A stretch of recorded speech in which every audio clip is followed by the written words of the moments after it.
Hi guys, it's me, Christy, with Abundant Healing and Wellness, and I've got a lot of new and exciting things that I'm here to share with you. And what I want to talk to you today about is spirituality and the twin flame journey. It's not what you think. It's not what you think. And the reason why, I'm going to tell you. So many years ago, I made a wish. I wanted to be like the Dalai Lama. I wanted to be like Buddha. I wanted to be like Amati, the hugging saint. I wanted people to come to me and get hugs, and then they would be blessed. So I made a wish a very long time ago to be spiritual. And that's a beautiful thing to wish, right? Except for if you make that wish your entire life, and you make other wishes, which I'm going to make other videos about other wishes and being careful for what you wish for, because you're going to hear my journey. So, spirituality and the twin flame journey. So, I literally made a wish to be a spiritual person, and I walked away from my life of 2 years. I walked away from my life. It's now not been 2 years, it's been 4 years, about 4 years ago, that I walked away from my conventional life of being a chef for 30 years to return to my spiritual path as a shaman and a healer and a Reiki master.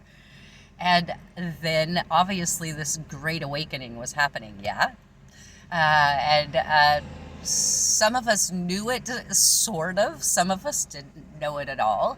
I had a kind of idea, but I really didn't. Let's be real. I don't think anybody could have predicted this. Anyway, with that being said, so I decided 2 years ago, that's where I was going.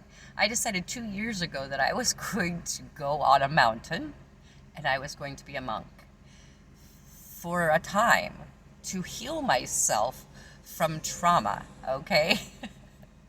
So I was a monk on a mountain privately for 2 years.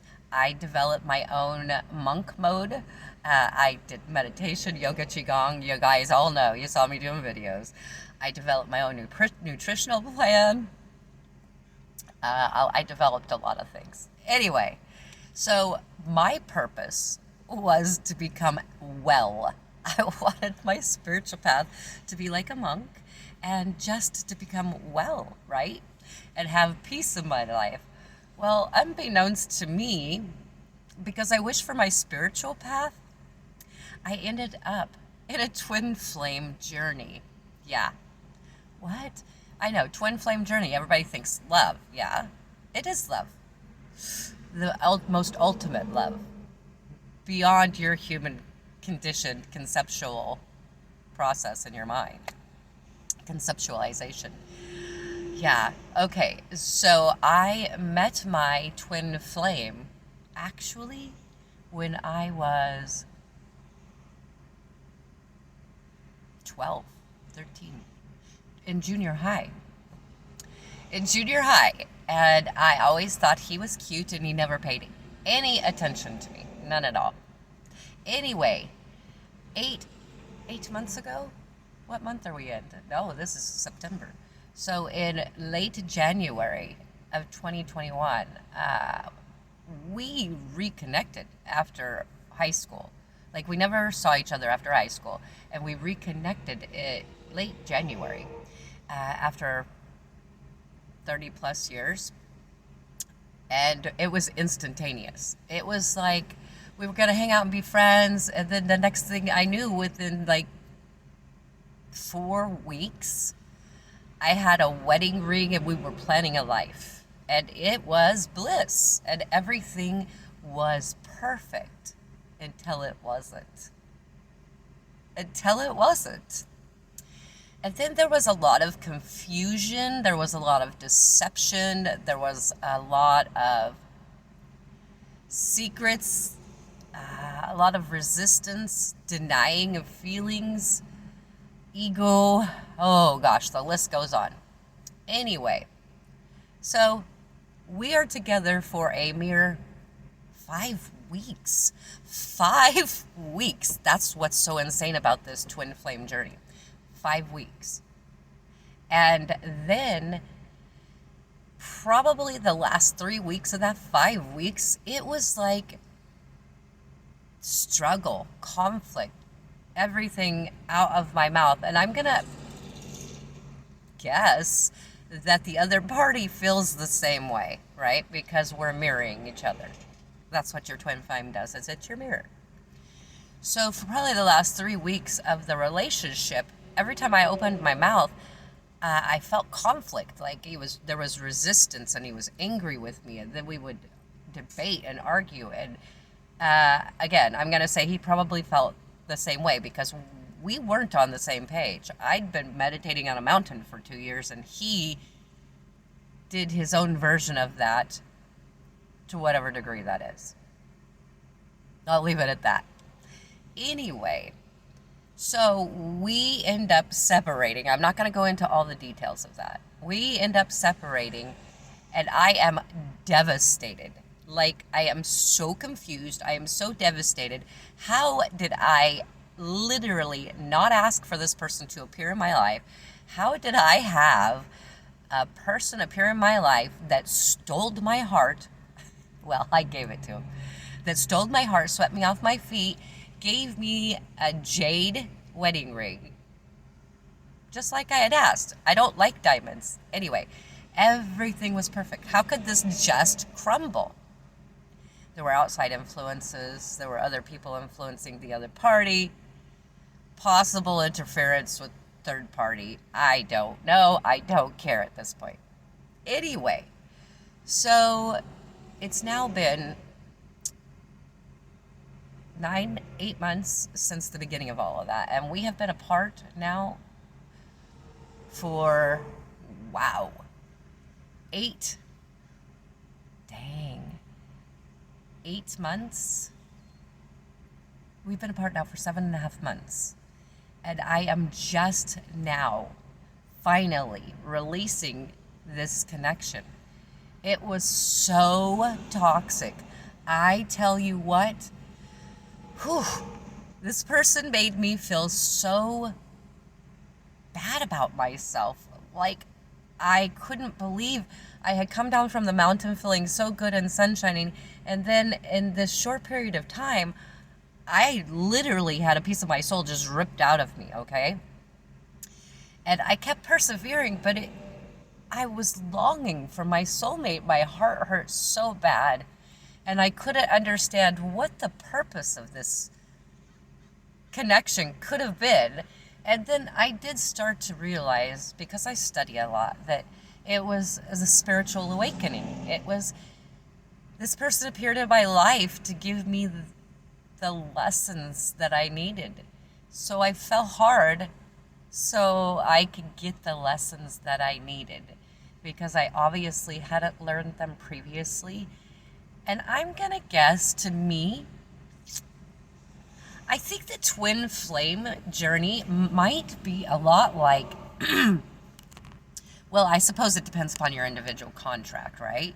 But for me personally, I'm gonna say, because I've been on my spiritual path so long, the twin flame journey for me, I believe, might have been like the backup plan, the last residual, like, trigger to make everything fall into place. I mean, maybe that's how it happens every time. I'm not sure yet. I'm still learning. But for me, because I'm at the end of a cycle, it's like, or maybe that comes every cycle, every life cycle. I don't know. Anyway, regardless, it feels like it was like the final shakedown, okay? And it feels like it was a backup plan. So for those of you that don't know, you do make soul contracts before you come here. I'm not going to talk about those right now, because that will make this too long. That's for a later video. Anyway, so I'm just now, like, finally able to let go of this. Like, I longed, and then I learned that if you keep chasing the runner, and so you have a runner and the other party, the one that wants to stay in the runner. I obviously was the stay. I'd been proposed to. I had a life plan. I've known this person since I was a child. And the other person was the runner. And I learned that if you chase the runner, they run harder, right? They run harder. And their ego gets bigger, right? Oh, and they just love it when you chase them. My goodness, they love it when you chase them because they're feeding off of your energy. There's this connection. And then when you stop thinking about them, maybe you start dating somebody else, and then they feel you disconnect, and then you'll start thinking about them again because you're still connected, because they haven't let go of you either. It's a terrible, vicious circle. It's so challenging to get out of because we're programmed and conditioned to hold on to these hurts, right? And here's the thing. Like, we had such great experiences, but we had painful experiences. Oh, I don't know. You really gotta be like a tough cookie to go through a twin flame journey and survive it, because in the end, it's awesome if you both evolve and learn your lessons. So it's for you to both learn lessons, giving you triggers to learn lessons so that you can move forward on your path, right? So you meet each other, and this person is going to mirror you, and they're going to irritate the crap out of you. You're going to love them to death for no reason, and you're going to be irritated as hell with them. Sorry, I just had a mind flip. I got something out of the corner of my eye. Anyway, so these things happen so that you will learn your lessons. Like for me personally, it was self-love, self-confidence, and self-worth. I had been raised in an environment that made me believe that I didn't deserve much. And so this person gave me some serious truths. And not in the ways that you'd think. It's not like you're having a conversation with this person and they're saying, hey, I'm concerned for you because you have low self-esteem. It's not like that. No. What they do is they poop on you. Repeatedly. Until you decide you've had enough and you walk away and you've learned your lesson, right? Okay. So they run every time you chase, right? And then when you don't chase, they come back. And then when that finally happens, you have to make the choice to say no, or the other party has to have also learned their lessons for you to be able to come back together in union, to be vibrating at the same frequency, for your union to work. Otherwise, you're going to keep staying in this codependent relationship, and it's going to be toxic. So you have to both grow and elevate for that to stay together, or you have to walk away for your own highest good, because otherwise you're going to destroy yourself or each other if you stick it together. I don't know, everybody's story is different. Mine had a very elongated period of silence, which was the way that my counterpart used to manipulate me and hurt me. They were hurt for whatever reason. I still don't actually know. I feel that they think I walked away, but it was because of all of the toxicity around, and I expressed that. However, I know that they're hurt. Regardless, their weapon of manipulation was to hurt me by ignoring me, I believe. I have no idea. They've never spoke to me. So, it's okay, though. And I am very grateful for the lesson. So I just wanted to let you guys know twin flame journeys are not what you think. And if you guys have more questions about them, please follow, and subscribe to the channel, first of all. And secondly, email. I'm going to put a link down there with the email so you can ask questions. And I don't know that I'm going to put in a thing for comments. Every time I put comments in there, I get a lot of spammers, but we'll see. Maybe I will this time. We'll see how this goes. And so, So guys, what I want you to know is that you need to stay true to yourself, love yourself first, and realize, I know that we hear this all the time, and my story is going to be kind of hard for some of you to believe because I don't think that you see me from a view of what my background was and know where I came from and what I've overcome. So this will be very eye-opening for a lot of you, and I know that it's going to be very helpful because we need to start talking about this stuff like real. I said this previously, but we really need to start talking about these pains so that we can connect and help each other. And in my particular situation, sometimes you come back together, sometimes you don't.